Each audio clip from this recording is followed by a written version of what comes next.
I love you, Joe.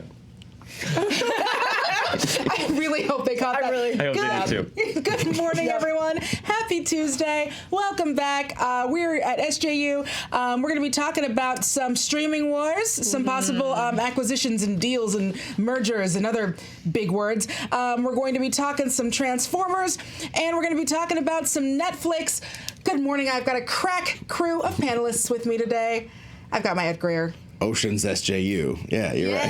SJU. That's right. I've got the woman who can fit into anything, Emma Fyffe. That's correct. That's my role in the Cracker Jack Ocean's 11 style team we've got going on here. And then, of course, the brains and the number crunching of Dan Murrell. I'm Scott Kahn. Never. Never. Don't you dare. All right, so let's get started with our first segment. We're talking MGM and other studios outside of the Big Six are maybe next in line for acquisition. This is via CNBC, so you know it's serious. The extra C stands for serious. MGM has held preliminary talks with Apple, Netflix, and other larger media companies about an acquisition as the biggest streaming companies consider strengthening their content libraries. We all know that content is the name of the game for the streaming wars. It is the ground of which they fight. They are the trenches. So far, of course, representatives from MGM, Apple, and Netflix declined to comment. And we are now, I guess, referring to them as the Big Six, which is Apple, Amazon, Netflix, Disney, Comcast, Universal/AMC, and AT&T, HBO Max. So now the studios are having to face a choice of either integrating, because not everyone's going to get a streaming. Because I remember MGM announced that they were going to get a streaming, and I believe it was going to be like with a Mr. Mom TV show and all this stuff. Not everyone gets to stream. It's a big playground, but we can't all be on the slide. You know, like somebody's got to be on the seesaw. Yeah. Someone has to be on the seesaw or on the swings. You know, there's a lot of components to a playground. Yeah, and we don't all. Were you guys swing kids? I was a swing kid. I was a swing kid. I like the swings. Sure, yeah. I like the swings a lot. I like the teeter-totter, but I was always like taller than everyone else in my class, so it just didn't work very well. Yeah, it was a bummer. But so what people are positing is that MGM sales seems like it's more inevitable because a lot of these other companies are owned by families like AMC or Viacom CBS, and of course, they don't want to give that up. Whereas MGM is owned by like a hedge fund. It's already gone through a bankruptcy back in, I believe it was 2010, and so it does seem like they would be more, I don't want to say vulnerable, but more likely to go ahead and just say, just buy me. Yeah, I mean, particularly if at any point, as you say, Danielle, you referenced this thing that like at one point they maybe were going to have a streaming service. So one would assume they already have a catalog of what they were going to potentially offer on that, and also perhaps a slate of original programming, so to speak. So it would make sense, I think, for them to sell that to another distributor, because as we see with this whole streaming wars situation that's going on, is every single one of these streaming platforms is dealing with that balance of having original programming versus that nostalgia factor that's going to keep people around when the well of original programming dries up, so to speak. Right, like people obviously you're gonna watch your Friends, you're gonna watch The Office, but you've also got to offer something else. So the most likely candidates right now would be an Apple or a Netflix. Out of those two, who do we think would need an MGM library more? Well, I mean, it's not just the library though. It is MGM itself, which is a big private, name. As you mentioned, a privately owned company. I think I see why it's most likely to sell, because yes, it is owned largely by hedge funds who bought it up. So they're not in it for the art. No, they're in it for the money. They don't care. It doesn't matter to them. So, I mean, here's the thing, though. I mean, Netflix.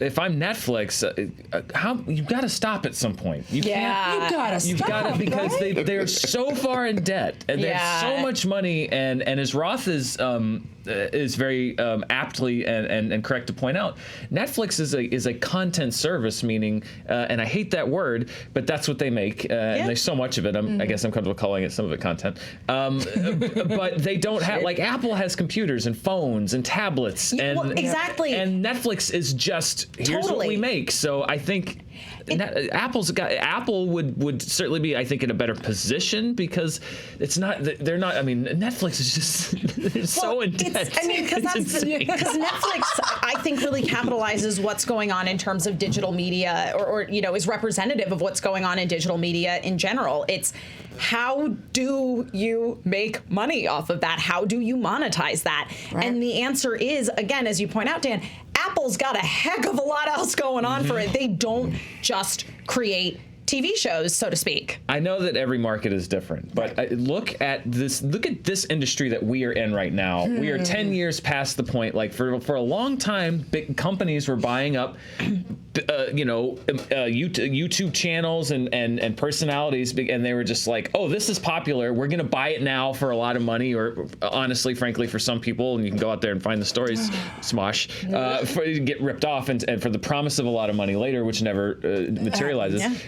But it was always like, and we'll figure out later how we're gonna. But what we're seeing now, if you look at just all of the companies in this space, the we'll figure it out later part never really got figured out, and so now people our friends and people that we know are losing their because the we'll figure it out later part never got figured out. Yeah. So I think that we're going to see that at some point where all of these companies that are investing so much into just streaming and somebody's not going to be able to figure out how to make the money. Right. So if I were Netflix or Apple, I think Apple has the edge in the sense that they've already figured out how to make money in one way. And yes, this is a division, but Netflix has to figure out how to make money. Right. Just as Netflix. Right. And at the same time, do I think that Netflix can afford to and should buy MGM? Probably not, but it would also potentially be a big win for them from the point of view of having this legacy studio name attached to their original content, especially if they want to go in and start making a bunch of original movie musicals in the vein of the old school style musicals. I'm in, sign me up. But can Netflix really afford that? Again, it's that whole idea of how do you actually make money off of this? And certainly Netflix has a dedicated audience base. They have billions of subscribers. Right. But how does that translate to actual revenue? Right. It's not so much that they're a struggling startup or anything. No. It's that they have invested so heavily, just endless amounts of investment, that it's at some point you have to start asking the question, how do you just recoup and get back to, because if they get back to zero, they're great. Yeah. But it's how do you get back all of this money? At some point, and I know people always say that I don't understand how it works, and maybe I don't, but I don't understand how you could be in billions of dollars of debt forever. At some point you have to start recouping that, right? I don't know. I'm not a scientist or a genius, but something tells me that at some point you have to start generating and not be in negative money, right? I just really like the idea that there are scientists sitting in a lab somewhere figuring out. I'm going to put some of these numbers. No. But that's I got to get to this point. In the script, I hardly ever look at the script, but this is beautiful. What is the theme for your apocalypse bunker? That is exactly what I'm thinking about when you guys are talking about this stuff. It's like Moore's Law with the computing. I think it's Moore's Law, but with streaming. I think there's going to be, Emma's going to have a streaming channel. She's going to be streaming while she's fighting someone else who is also streaming, and everyone's freaking streaming. They just described the circle. Oh my God! See, it's already here. That's the thing. It doesn't sneak up on you. Well, it does. It sneaks up on you, and then you wake up dead. That's the thing. This is crazy how this is manifested, that there are this many people fighting over this new technology to the point where it might make itself irrelevant. Maybe we're all going to decide streaming sucks. Right. What if that happened? Well, and that's one of those things that we're talking about. Is Netflix was profitable and had earnings last year. Obviously, that doesn't make up for a lot of the debt. But so how long does it become before the big six starts becoming like the thrilling three, and they all just start eating each other because other people can't do it? I refuse to call them the thrilling three, because that would be the result of a ridiculous attrition that would be very harmful full stop. If it was just that three would suck. companies. That would really suck. I refuse to call them the Thrilling Three, but like it is. I don't know who are the last persons standing in this, because like Apple, I had honestly, when you guys were talking all those big numbers, man, I was like, dang, man, I'm stupid. And then I was thinking like, okay, if Apple buys MGM, then at least James Bond will use Apple stuff exclusively. You know what I mean? Like the Apple stuff would be posited as the best in spyware. Yeah, but where does Sony? That's the other thing. Is like I don't know where the lines are blurred between MGM and Sony, because Sony makes the movies. Yeah. MGM owns the. So like, where does that? That's the thing. There's so many cross connections now. It was like an Irishman. You're trying to carve up property and you don't know who has how much interest in what. Yeah, and exactly. what you can burn down and what you can't. Who you got to talk to. This like crazy web, and now everyone's trying to detangle it. Like this is a dumb reference, but I've been watching these videos. People who've had dreadlocks and now they're trying to like untangle them and just go back to having their hair. That's what it's like. It's like all of these different things are like have been clumped together for so long, and now everyone's like, I want my share. Is there gonna be like a Joker who comes in and is just like burns their half of the money, and it's like, but it doesn't matter. My half. What's that? That's Quibi. That's Quibi. Thank you, Joe. That's Quibi. It's just so. Lost in the shuffle of this obviously is MGM is one of the great. I went on my whole Fox rant last week, and I'm not going to go on another one today. But again, MGM is one of the great legendary studios of the Hollywood age, and if it's bought up, snapped up, that's and I understand it's owned by a hedge fund. It's not like it's owned by Mr. Goldman, and Mr. Metro, and Mr. Mayor, I like Mr. Mayor. But again, it would just be another, legendary Hollywood studio brought under the fold of another big company, and it's just the old. Well, it's casino, right? When all of the big old hotels and casinos were bought up by Disney type companies and just corporatized. And it's all Wynn properties now. There's going to be a Grand Moff Tarkin that walks in at some point and just says like, the last vestiges of old Hollywood have been wiped away. I've dissolved MGM. Yeah. Well, luckily, they can all make their numbers as elastic as they would like to, and so that means that they're able to maybe string some people, some of them good old stockholders over for longer. This is the part of the show that I love, and this is the part where I get to thank you all so much for all of your liking and subscribing and sharing us with all of your friends, commenting on our Twitter threads, sending me really funny stories about cats. Thank you. Cats became my new corgis, and I'm not mad about it. The animal or the movie? Cat. The movie. The movie. Oh, okay. The movie. Yeah. The movie. Any new Cats thing that happens, it's immediately in my mentions, and it's my favorite thing ever. And you guys hit that bell. Like, you're the reason why we get to come up here and do all the fun stuff that we get to do. Our Screen Junkie show, our Oscar picks, is out now, so you can go check that out. Also, got a tweet from Alma Harrell. I know. Yeah. Oh, I saw that. That's pretty fun. It's pretty cool. I love that. I loved Honey Boy. See Honey Boy, guys. Yes. It's on your Amazon. That's where it is, right? Amazon? It will be. It will be on your Amazon. You should watch it. It's really good. Streaming wars. But yeah, so go check that out, and then leave your comments down below, because we obviously want to hear like what you liked, what you agree with, what you disagree with. It's a conversation in the comments. Also, there was a new Charting with Dan yesterday. Mm-hmm. There was.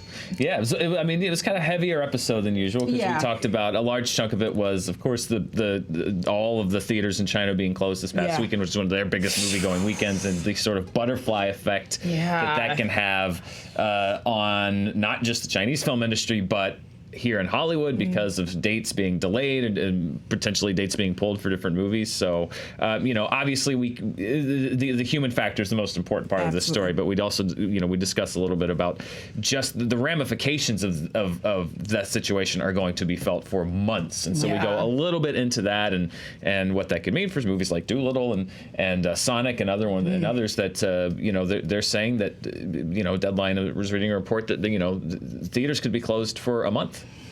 They just don't know, and so the amount of things are going to have to be shuffled and redated and rescheduled, and it really is going to be a huge impact on the not just the Chinese box office, but the box office globally. So we go a little bit into that and talk about that. So it was one of our broccoli shows, and I think the views The views bear that out. That's okay. That's okay. Sometimes you got to do the broccoli. Look, I like some broccoli. Get into them Brussels sprouts, you guys. You can make them all kinds of good ways. There's also an Honest trailer up. You can go check that out right now. And I mentioned this yesterday. For those of you who didn't hear, y'all, right after the Oscars, February 9th, we are doing a live movie fight. So if you've got all of those opinions and you want to hear us start hashing some of that stuff out, we're doing it right after the Oscars. So as soon as you're done watching, click over to us. It's really exciting. This is the best idea I've ever heard. I know, right? Well, I mean, we hear you. We hear people that miss movie fights. We understand, and this is, when we were talking about what to do and when to do it, like, this is when we say we want to make them big and fun. Like, this is the kind of thing that hopefully not doing it as often allows us to do, and so we're super excited about this. And honestly, we can't believe we didn't think of doing it before. Are we dressing fancy? What's that? Are we dressing fancy? I don't know. Are we? I think we should dress fancy. We should dress fancy. I'm putting it on there. Ryan gives it the day. Maybe we'll dress fancy. And then also, of course, you can get our Galaxy Quest documentary, Never Surrender, everywhere where you can buy your things. Go watch it. It's great, and it makes me really happy. Buy their things and buy that thing. Buy the things, buy that thing. And then, of course, as we have been doing, we're going to spend the rest of January, we're sharing links where you can donate to help out with the Australian wildfires. So go check out the links in the description down below. Segment number 2. Let me see if I can do this. More and more than meets the eye. Yay! So this is via the Hollywood Reporter. Paramount and Hasbro are rebuilding Transformers. It's a rebuilding year. Hiring not one, but two writers to pen scripts for the multi-billion-dollar film franchise. Paramount and Hasbro see the hires as giving the franchise a chance to build out multiple arcs and also to expand the Transformers universe. And so Hollywood Reporter, when they first initially reported this, they didn't really have a lot of details about what the scripts were going to be about. But then Deadline is saying, Anthony D'Alessandro of Deadline followed up with a report that the Vanderbilt Project, one of the writers who is going to be James Vanderbilt, who is known for writing David Finch's Zodiac, so that's going to be interesting. But his could be based on Beast Wars, while the other one, who is being written by Jody Harold, who co-wrote the upcoming Zack Snyder zombie movie Army of the Dead. So that would be a Bumblebee universe follow-up, which I loved Bumblebee. Oh, yeah. I loved Bumblebee. I also loved Bumblebee a lot. Yeah. It was really, really good. So 2 Transformers movies at once. How do you feel about them developing these at the same time, kind of parallel to each other? It's interesting because I saw some stuff going around on Twitter yesterday, people talking about Beast Wars, which I certainly have fond memories of watching on Cartoon Network as a kid back in the day when Canadian actor Scott McNeil was the voice of every third cartoon character. Here's the thing, is that this kind of bleeds into the conversation we were having earlier about this whole idea of how do you make money. So Transformers was a series that was developed to sell toys. Yes. That's what Transformers is. So it's kind of fun that you have this universe that you can really mess around with and do some really creative kind of stuff with, digging into the recesses of what's already come before it. I, for one, would love to see a whole new Beast Wars animated series. That's what I would love to see. But if they want to make a Beast Wars movie, I'm here for it. You know what? And again, Bumblebee was great. If you guys did not see Bumblebee because you saw all those other Michael Bay Transformers movies and went, I can't, Transformers isn't for me, especially if you like OG G1 Transformers. Bumblebee has so many nice homages to it. You get to see Cybertron in the beginning. It's amazing. That part. Right there. That was beginning of the movie. Yeah, that was super fresh. And then it's followed by basically E.T. with a Transformer being Bumblebee and a teenage girl. And it's amazing. And it's great. And John Cena knows exactly what movies in. It's really fun. Well, and what you guys are alluding to in regards to all the new cool stuff you can do, you can do some non-human centric stuff with these guys. I mean, we've kind of run the gauntlet of them being involved with people to the point where they're handing Excalibur to Merlin and this, that, and the other, and all this crazy crap. It's just like, yeah. I mean, and that's an obvious not hot take to not like that, obviously, because that's terrible. But it just shows how deeply they were trying to mine people. They were trying to dig into Transformers so they could find people. Yeah. And people are not at the center of Transformers unless you're talking about like car toys. And I just think once we graduated beyond car toys, which carry people, when they're out in Cybertron, I never understood why Cybertron just wasn't a place like, and I think if they start doing it in the comics where it's transforming all the time. Yeah. Cybertron is literally transforming like a Rubik's Cube at all times. So you, as an organism founded on that place, transform at all times, and it's just part of you. And when you get dropped off at different places, much like the Xenomorph from the Alien franchise, you glom onto something around there and transform yourself, and you can live anywhere. Because that was the idea behind it. Is that like the Transformers, they're aliens that have that kind of technology that they are able to. It's kind of like the idea in Doctor Who that the TARDIS was supposed to blend in with its surroundings because the show was originally being made in the 60s and it looked like a 1960s police phone box, and it got stuck that way. Boom. It's like the TARDIS didn't get stuck that way. That's what Transformers are. It sounds to me like there aren't a lot of butts, though, on Cybertron, which I think may be why Michael Bay did not go down that direction. No, he needs more butts. Because he's if there's no butts or models, then I'm sorry, we're not going to go there. Sorry, which Transformer's going to bend over so that I could get the creep shot? Well, you just pan up the fat back tire. We have a rogue Joe Starr. Rodimus Prime confirmed popular robot butt on the internet. But to Michael Bay? Probably not. Exactly. No. Which is very sexist and unfair. It's very unfair. What does Michael Bay have against robot butts? Are you saying Rodimus is the Nightwing of Transformers? I'm absolutely 100% saying that. Listen, Nightwing does have a good butt. So. He does. Sorry, I was getting real antsy. No, please. Robots, What are your robot thoughts? Which one of these are you more excited for? Neither of them. No. I think you got to do the little thing, and then you can blow things out, right? Like Beast Wars. Sorry, I just took your mic. No, it's okay. But this is. Shut up, woman on the panel! Sorry, that's what I did. I didn't mean to do that, but I did. You guys are doing the full. You guys are doing the full Bon Jovi. Go ahead.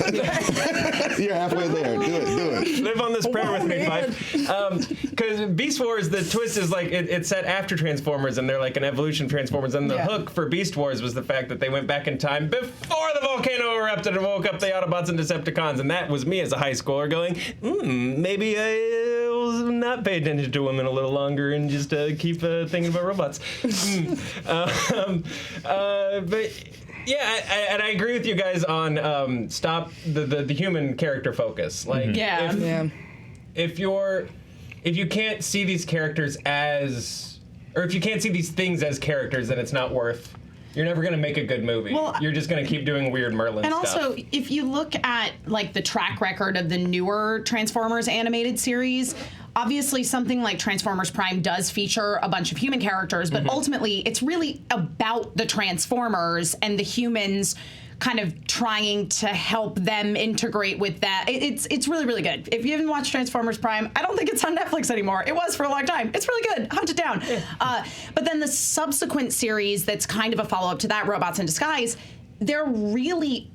there's not much of a human character presence at all. I mean, there are a couple humans in it, but it is really, truly about the Transformers, and also it's like the evolution of Bumblebee having been sort of a follower character in Prime, and now he has to kind of assume the role of a leader, and it's great, you guys. You can make really great stories about robots. Also, Rescue Bots is really cute. It's for very small children, but it's very cute. Where do the butts come? Yeah, so the butts are. Where are the butts? Do they rescue the butts? Yeah. No, I was trying to say earlier, you get one of those. Bots. I rescue butts, you guys. You gotta get one of those Harleys with the big fat back tire, and you just kind of pan up it sensuously. You know what I'm saying? And to those saddlebags, they got those saddlebags, where they got a lot of equipment, I like a lot that of adventure. tread. You know what I mean? Tread, baby. Yeah. But that said, the writer of Zodiac writing a Transformers movie sounds fun. That sounds insane. And I hope it's a weird crime procedural. I would love to see Detective Bumblebee. Yes. I think I pitched on a TV Fights one time, like a Transformers CSI. Yes. Which I'd watch starring Nightbeat. Detective Bumblebee and Detective Pikachu together. Yes. One universe. Solving crimes. Can you imagine Pikachu perched on? The scale's weird on Bumblebee's shoulder, though. Bumblebee's not that big, though, as far as Transformers go. Pikachu's pretty small. Yeah. He's small. really Pikachu little. is smaller, Pikachu yeah. is much smaller. Okay, I'm gonna un-Kool-Aid man myself. What's the opposite? I will say though, remember back like 5 years ago, the Transformers writers room. Akiva Goldsman's Transformers writers room. Yeah. I hope it has more success than that. Although I guess that did produce Bumblebee, but it also produced The Last Night. I would say that's a wash, but it's not. I'm sorry. As much as I love Bumblebee, it was not worth getting The Last Night. No. So, That's an uneven trade. You got to throw some extra draft picks in there. Yeah. That was So I hope by downsizing the writers' room, they're able to get a better amount of good things. Well, and also, so we'll kind of lock it up on this. So there, it's doing a reboot. It's a very quick reboot, but we're already seeing Terminator was supposed to be like, hey, we're going back to what kind of worked, and we're going to do it this way. It didn't work because they'd already drained so much of the goodwill out of the fans. Are we worried that this might be the case with new Transformers? I think that's what happened with Bumblebee. That is what happened with Bumblebee. That's exactly what I was going to say. Is that it's not quite at the same level. I think in some ways as Terminator, because it's not exactly the same thing. Because basically with Terminator, what they were saying was, okay, only 1 and 2 count. But they did that multiple times. They kept going, only 1 and 2 count. None of this. Actually Genesis. Oh wait, just kidding. So we can only be told so many times that everything that came before doesn't count. And again, with Bumblebee, I think it was more of we'd just been burned a little bit with the first one, and then that burn just kept growing, and nobody helped us, and just the fire spread. Oh no, I was like, I was going around speaking the good word of Bumblebee, just knocking on everyone I know's Twitter mentions, like, knock, knock, knock. Have you heard of Bumblebee? That's so good. Hello. My name is Danielle Radford. Have you seen Bumblebee? Would you like to hear a story of a robot? Sad. I mean that audience goodwill, and the funny thing is, there's so many people that gave it a bunch of shots. It wasn't just the first failure or the second. It was third, fourth. Because the love for this property is really strong. I mean, again, you're dealing with something that has a real legacy behind it, where most of the people who were going to see the movie, now granted, there is always the appeal to children. Transformers is for children. However, a lot of the people Take that back. It's for me. Just me. Sorry. A lot of the people that they were attracting were adults that already had that connection to Transformers, be it because they watched the G1 series as kids, or they owned a bunch of Transformers toys, or they owned the great line of toys that they did with McDonald's. Do you guys remember those I certainly had Transformer toys? Those were some kids' only Transformers toys. Not me, but some kids. That was super sad. You be playing with your official ass Transformers toys, and they come up with this bootleg. They still got a fry on it and stuff. The stickers half peeled off because you had to put it on yourself. Yeah. Oh, you're trying to do that thing where it reflects and it's just not doing it. You get the toys you get. Anyway, watch the toys that made us about Transformers. It's really good. It is. All right, we're going to keep going with cartoons, but these are definitely not for children. These are not for the kids. Netflix has signed a deal with Titmouse Studios. This is via Variety. Netflix has signed a multi-year production commitment overall deal with Titmouse Studios, and they're the animation house behind Big Mouth. So Titmouse is the studio behind series like the new Black Panther series, Black Dynamite, Metalocalypse, so I love Metalocalypse, Venture Brothers, and the Critical Role animated series Vox Machina. So under the deal, they're going to have a first look at shows that Titmouse develops. I have to read this quote because the people at Titmouse can't help but make things horny. Yep. So I have to read this weird PG horny quote.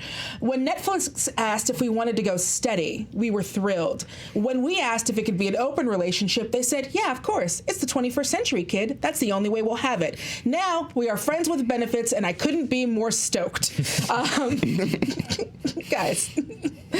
This new and exciting relationship will help quench our relentless thirst for producing animated cartoons. Excuse me, I'm going to go carve NF plus TM on a tree now.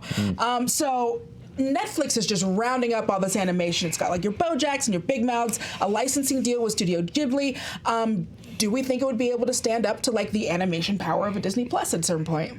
Well, it's different audiences. It's super different, yeah. I mean, I think it's if they're going to go animation, and they already have a bunch of kids animation, but I think it's a fairly sound move to go for the adult animation market because, a lot of other than the like Darkwing Ducks and the X-Men animated series that are available on Disney Plus.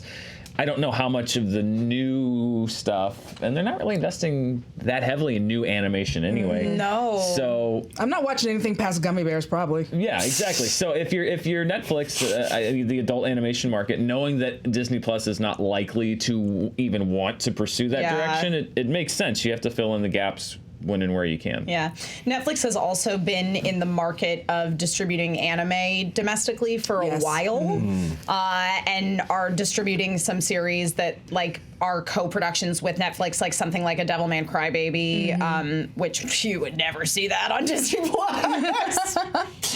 No. Or even Netflix was the first time a lot of people saw Evangelion. I remember when that was trending. I was like, wow. When Netflix acquired Evangelion, that was huge because those rights were in limbo for so long. So you already are talking an animation market that is more so targeting adults than it is targeting kids. I mean, certainly they have some really good original animation that is for a younger audience, stuff like Dragon Prince or She-Ra and the Princesses of Power.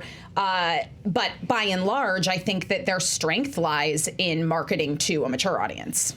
Well, and that's the thing I was going to mention when we were talking about Transformers. The thing that bothers me about that, and I'm going to come back to this, it goes, those creatures... The Transformers creatures work really great in animation. They look awesome in animation, but because Hasbro's done the numbers and a live action that sucks makes them more money than an animated movie that Americans go, pshaw, I can't be seen watching animation after dark. You know what I mean? we're that culture still. I was going to say, I think too. Spider-Man beat that, but that's Marvel still. It had, you know what I mean? It has a little bit of the Marvel patina on it that if I'm going to go watch children's stuff after dark, be it Marvel. Yeah. I don't think Hasbro thinks they have that. All I'm saying is, if we're going to go to a place where animation works just as good as anything else, it is Netflix in particular. It's streaming services and it's Netflix in particular. I've seen they have a good toehold in a certain sort of animation, sort of a quasi-American Japanese animation that's kind of right for the people who they don't want to read, but they want the look of Japanese animation and they want just that little bit. Yeah, I don't know. It's interesting too because again, Netflix is going to run up against the exact same issue that Hasbro will never ever have with Transformers, which is Transformers sells toys. Netflix isn't selling any big mouth toys. You know what I mean? I have a BoJack plush. You do? No. I was so excited. I was like, I didn't know they made that. Comes with detachable, just detachable vodka bottle. Yes. My Claire Underwood tea cozy is very nice. BoJack body pillows. Yeah. I bet those exist at least in an unlicensed way. Oh, I'm sure they do. I'm sure they do. So we're talking a lot about animation. Are there any animated shows on streaming that you think that people should watch that maybe they're not given a chance to? I know that you watch a lot. I do. Let's see. If you haven't watched Carol and Tuesday, that is on Netflix, I think it's on, I'm pretty sure it's Netflix. It might be Amazon Prime. I'm 98% sure it's on Netflix. It's Shinichiro Watanabe's most recent project, who is the director of Cowboy Bebop, Samurai Champloo. It's about these two young women who live in a future on Mars that does kind of feel like it fits into the Cowboy Bebop version of Mars. And they want to make music, but it's a world where, by and large, music is being created by AI. It's a little reminiscent of the direction things are actually going. I highly recommend checking out. It's really, really good. I'm trying to think. I watch a lot of animated series. I've got a couple. Yeah, I'll come back because I know that I was going to say, if you've never watched Transformers Prime, I need to figure out how you can find it. I'm going to look that up while Danielle does this. I know one. This isn't strictly streaming, but I'm a big Steven Universe fan. If you can find that anywhere, go check that out on Netflix. So this is The Dumbest Show, and that's the point, and it's really, really good. This is called Neo Yokio. It's so dumb. But it's supposed to be dumb. It stars like Jaden Smith playing what seems like just Jaden Smith at all times. It's like it's got like all these celebrity cameos. Jesus and Mero in it. Susan Sarandon's in like an episode. Like there are all these like great cameos, and it's supposed to be kind of like if someone who was a fan of anime tried to do their own and like mixed it with like weird hip hop culture, and it doesn't work, and it's not supposed to. And there's also, I believe it's pronounced Kippo or Kaipo and the Age of the Wonder Beasts. That is one done by Ben Meckler of Sunning Major Outlets fame. So good. So good. But yeah, so he has a cartoon on Netflix now, which is really cute and really charming, and that's one I think people should check out. Transformers Prime, still on Netflix. Great news, everybody. Yeah. So you have no excuse. I would, you know what? I don't know, be a weirdo, but I really do wish more people had seen those Black Dynamites. Oh yeah. They put so much work into those. I mean, they look like Yoshiaki Kawajiri Ninja Scroll type stuff, like with like blaxploitation characters, and it's really good. So if you want to track that down and watch that, that's pretty good. And I'm gonna be a basic B. You know, count on me to be a basic B. Please watch Venture Brothers. I mean, a lot of people act like, oh, well, of course your audience knows about Venture Brothers. Of course you know about that. But like a lot of people are daunted by the fact that the intermittent release schedule, and maybe they didn't get into it at the right time or whatever, and they're kind of a little hard to track down on like on demand, because they'll give you like 2 episodes of one season, all of this season, none of this, you know. Yeah. But do your due diligence to try to get your paws on some Venture Brothers, and now we have the advantage of watching something that was released so sporadically all together. And I think when you watch it all together, you can see like the brilliance of some of the storylines as they. Yeah, that's one of the beauties of when it does come to binge watching, is because a lot of these, especially with like animated stuff, especially anything Adult Swim in particular, because of their sporadic release schedules, you can just like mainline all of it. That is a definite benefit. I'm admittedly behind on my animated stuff, particularly TV stuff, but I mean on Netflix, 2 of the animated films nominated for the best animated feature Oscar were distributed domestically by Netflix. One of them was Klaus, which is a great movie, and then I Lost My Body, which is another really good movie. It's a French animated film about a severed hand trying to find its owner, which I know it sounds odd, but it is gorgeous.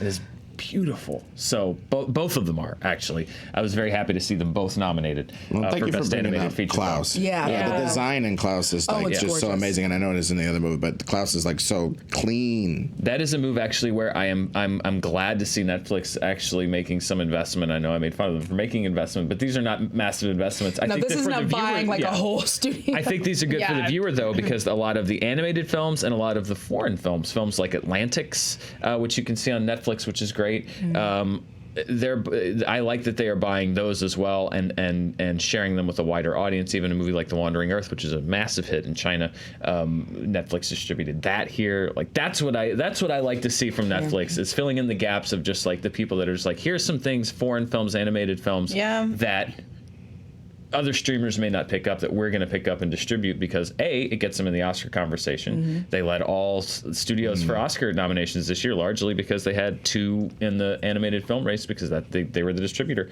but also because I think it does draw some eyeballs and gets people talking about them. If you have this very unique thing that people are talking about, I'm sure Klaus got them a lot of buzz as people have discovered it and are discovering it. Well, and I think sometimes we do discount the fact that if Netflix is the guy who gets beat up a little bit and then thrown behind something and he's changing into the werewolf, he's got like fur on his knuckles and like some big eyebrows right now and like sort of a pug nose. But he doesn't have like the whole howling thing coming out yet. I don't think we've seen Netflix's final form. Is what I'm saying. I think we're in the middle of Netflix's final form, them trying to discover how they can get in. You're going to be #1 in the Oscar talk? Netflix? Who the fuck? And that's not a number they can massage. That's a real number that exists. Dude, they're like the Ring coming out of the screen into reality. You know, with some of these recent successes. Yeah. So that's all I'm trying to emphasize, is that I don't think we've seen their final form. I think they're positioning themselves in nice little marketable ways that perhaps they can start making some money by being the place you get, avant-garde movies from directors who are pushed out of the box office, and anime and this and that, and adult animation. And again, something that I'm really excited is like you can get like those romantic comedies and these kind of mid-level comedies that I would love if they were making a comeback. I don't see it super happening anytime soon, but Netflix gets to be a home for those kind of things, and that's also another way that's really exciting. All right, y'all, I think we have reached the end of our time with you today. I made that really dramatic. Yeah, we had this time. I know, I'm like Mr. Rogering out. You gotta put on your cardigan. I left it back in the office. Next time, I'm gonna come in and just start dropping my cardigan when we start doing the show. Ed Greer, where can everyone find you? Ed Greer Destroys on Twitter and Instagram, and Reboot It podcast. It's a video thing on YouTube. Reboot It YouTube channel, and Nerd Goat podcast. We talk to interesting people about their favorite fictional character. Dope. Emma Fyffe. I am at Emma Fyffe everywhere on the internet that Emma Fyffes are sold. Perfect. And again, don't forget, check out that new Honest trailer. You can follow us on social media. I believe it's in the description, but it's at Screen Junkies U. Ryan? Yep. Okay, he was just saying yes. Great. Glad I stopped the show. Thank you all so much for joining us, and we will see you back here tomorrow. Have a good one.